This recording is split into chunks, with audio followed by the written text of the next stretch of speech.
kita akan tengok bagaimanakah kita tubuhkan satu lagi konsep pemerintahan yang berbentuk persekutuan yang kita panggil sebagai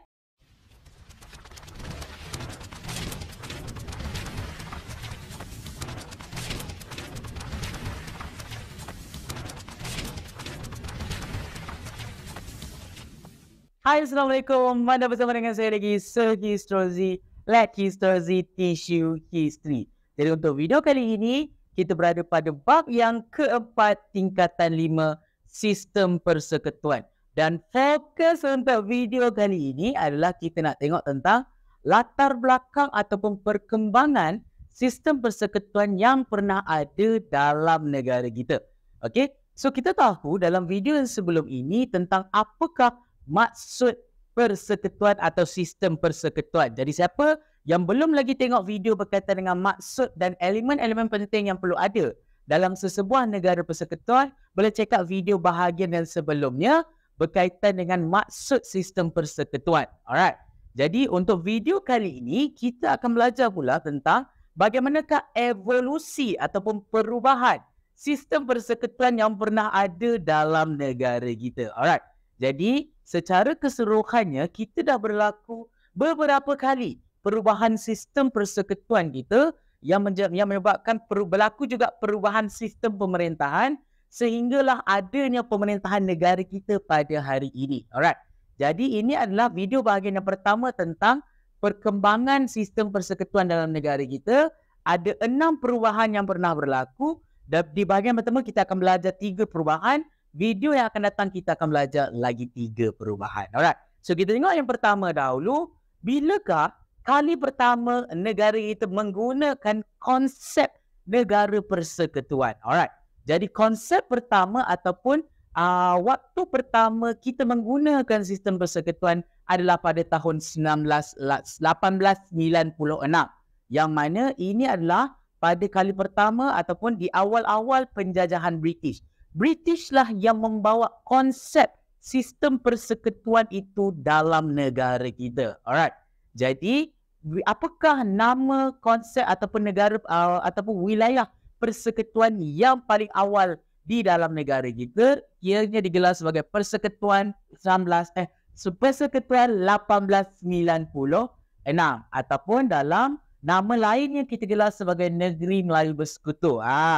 Kamu dah pernah belajar dalam tingkatan 3 berkaitan dengan pentadbiran yang pernah British wujudkan dalam negara kita sebelum ini. Boleh check out orang kata syllabus ataupun buku teks form 3 kamu. Apabila British menjajah negara kita, British telah membahagikan tanah Melayu kepada 3 bentuk pentadbiran. Yang mana setiap negeri yang ada di tanah Melayu ni akan dibahagikan mengikut 3 pentadbiran ini. Yang mana kita ada negeri Selat, kita ada negeri Melayu Bersekutu dan kita ada negeri Melayu tidak bersekutu. Alright. Dan antara 3 ini kita akan fokuskan kepada negeri Melayu Bersekutu sebab negeri Melayu Bersekutu itulah yang membawa kepada konsep sistem persekutuan yang paling awal dalam negara kita. Sebab namanya pun bersekutu, persekutuan. Nampak tak? Jadi nama lain bagi negeri Melayu Bersekutu adalah Persekutuan 1896. Sebab ditubuhkan pada tahun 1866. Dan apakah negeri-negeri yang ada dalam persekutuan ini? Iaitu kita ada negeri Pahang, Selangor, Negeri Sembilan dan juga Selangor. Maafkan saya, bukan. Selangor, Negeri Sembilan dan juga Perak. Okey, saya betulkan sekat sini. Okey, Selangor, Negeri Sembilan dan juga Perak. Betul. Okey. Pahang, Negeri Sembilan, Selangor dan juga Perak. Alright. Dan ini merupakan sistem persekutuan yang paling awal. Jadi konsepnya tidak sekukuh sistem persekutuan dalam negara kita hari ini. Sebab konsep persekutuan hari ini kita tahu ada 2 elemen atau 2 jenis kerajaan penting yang perlu ada. Iaitu kerajaan negeri dan juga kerajaan persekutuan. Kerajaan persekutuan dan kerajaan negeri ada tanggungjawab dan tugasan masing-masing. Yang mana kerajaan persekutuan tak boleh mengganggu kerja-kerja kerajaan negeri tak boleh diganggu kerja-kerja kerajaan persekutuan. Tetapi pada awal Persekutuan 1896, tak ada agihan khusus antara kerajaan negeri dengan kerajaan pusat. Sebab apa? Sebab persekutuan ini ditubuh oleh British hanyalah untuk memudahkan pentadbiran British menjajah atau meluaskan kuasa dalam negara kita. Okey, dan pentadbiran dibuat atau dikawal atau diurus oleh siapa pada waktu ini? Pentadbiran diuruskan oleh ketua penjajah kita atau ketua penjajah Persekutuan 1896 iaitu Resident General. Masih ingat lagi, setiap negeri ini dia ada seorang resident. Tetapi 4 orang resident di setiap negeri ini akan mengikut arahan satu residen yang paling besar sekali yang kita jelas sebagai Resident General. Dan pusat pentadbirannya adalah di Kuala Lumpur. Jadi itu adalah konsep ataupun perkembangan pertama sistem persekutuan dalam negara kita. Daripada sini kita pergi kepada persekutuan yang seterusnya, iaitu Majlis Mesyuarat Persekutuan 1927. Sebenarnya konsep persekutuan 1927 ini dia tak ada banyak beza dengan persekutuan 1866. Alright? Sebab apa? Sebab Majlis Mesyuarat Persekutuan 1927 ni hanyalah orang kata rebranding saja. Ianya hanyalah proses penstrukturan semula. Maksudnya British dia nak mengukuhkan lagi kuasa dia, jadi dia ubah sedikit. Walaupun tidak membawa banyak sangat signifikan dalam pemerintahan persekutuan. Dan tujuannya hanyalah untuk memperkemaskan takbir urus ataupun pentadbiran British dan juga mengukuhkan kedudukan British sebagai penjajah dalam negara kita. Jadi itu adalah pada tahun 1927.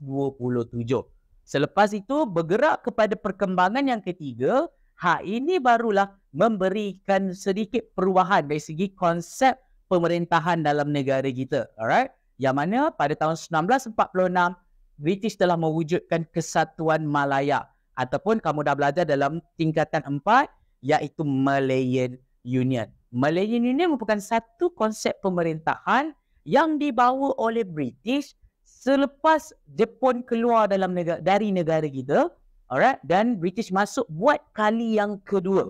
Bila dia buat kali yang kedua untuk masuk dalam negara kita, British tidak ingin lagi menggunakan konsep pentadbiran negeri Melayu Sekutu, negeri Selat, negeri Melayu Tidak Bersekutu. Tak nak.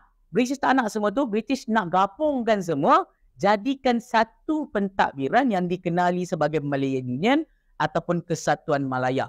Yang mana dia nak gabungkan semua negeri Melayu, Melaka, Pulau Pinang, semua negeri-negeri Selat dan juga negeri Melayu menjadi satu konsep kesatuan.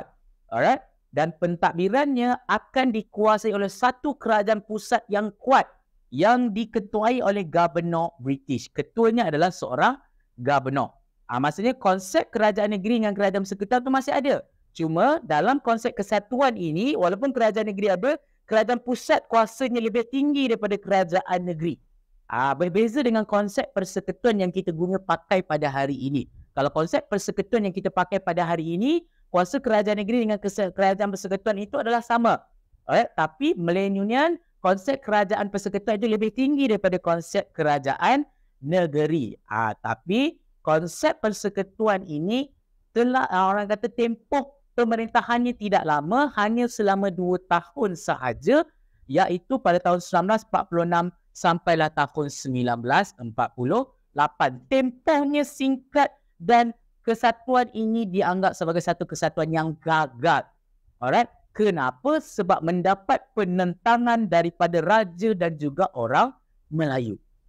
Persoalannya sekarang, kenapa orang-orang Melayu menentang Malayan Union dan juga menentang pemerintahan Malayan Union? Apa yang tak best di Malayan Union ini?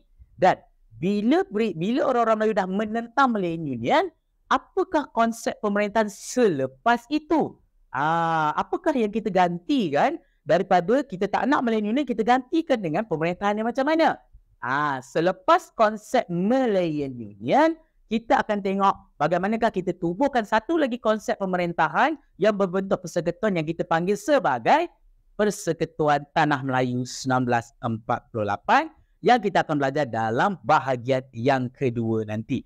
Alright, kita masih ada lagi 3 lagi konsep persekutuan yang kita belum belajar yang kita akan belajar dalam bahagian yang kedua. Kalau korang nak bahagian yang kedua, korang boleh komen di ruangan komen, alright? Ataupun kalau korang ada apa-apa topik yang korang nak belajar bersama dengan Sir Histrozi, korang boleh komen juga di ruangan komen. Jangan lupa untuk follow sosial media saya yang lain seperti TikTok dan juga Instagram. Kalau tak ada apa-apa, saya rasa sampai di situ saja video saya pada kali ini. Kita jumpa dalam video yang akan datang. Let history teach you history.